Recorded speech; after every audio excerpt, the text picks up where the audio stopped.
Hey everybody, Patrick Garner from Patrick Garner's History's Alive.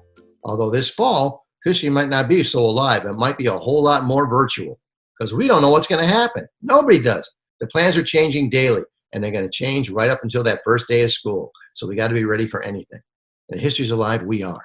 We've taken our two most popular shows, Thomas Edison and Lewis and Clark, and we put them into a virtual format. There's going to be a third one in October, just in time for Halloween. Harry Houdini, my personal favorite. But we can stream those shows right into your school. Now, whenever we do the Thomas Edison show, I always talk about the third lesson of Thomas Edison, how to look at your problems from a different angle.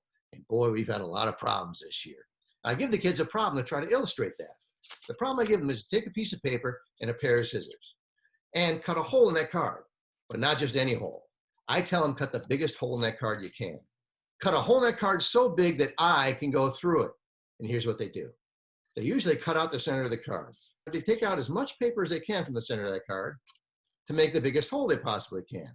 But no matter how much paper they take away, that hole will never be big enough so that I can go through it.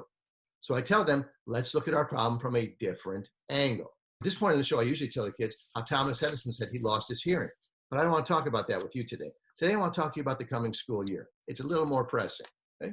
Now, what's going to happen this school year? Well, maybe we'll go back to normal. Maybe. Okay, maybe we can come back and do live shows. That'd be fantastic. Love to do that. That's our bread and butter. But what if they say, no, can't do live shows with the whole school? Too big an audience. What if we got to use smaller audiences? We can do that and go into the classrooms. Well, they say, no. We're going to stagger the schools. Only some of the kids on one day, so the rest of the kids the next day. Well, we can have to stagger our shows then as well. We can figure this out. But what if we go virtual? And that's a real possibility.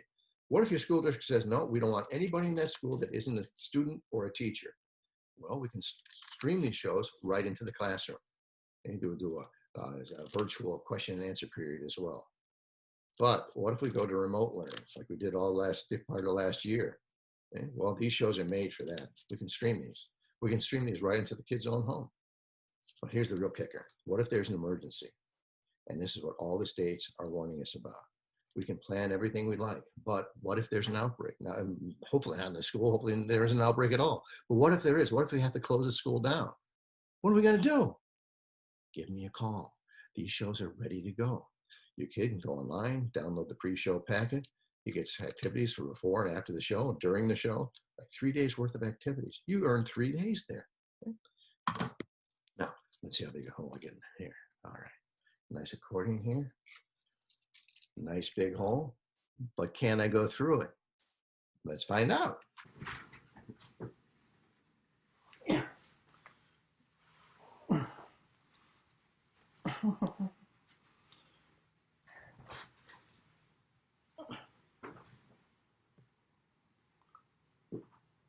Ladies and gentlemen, Thomas Edison reinvents the hole. But I got something else for you. That's how to do the trick. In fact, you can find out how to do it. It's on my website under the downloads column, the kids pre-show packet as well. That's how to do it. But I want to show you there's another way to do it that I'm not going to tell your kids about. Remember that piece of paper we cut at the beginning? That hole that I couldn't possibly go through? You'd be surprised. Take the piece of paper they cut out.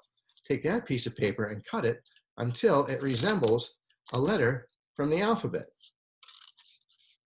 Not a U, not an H, the letter I. Your kid has cut a hole in the card big enough so that I can go through it. Pretty tricky, huh? Now you know something your kid doesn't know.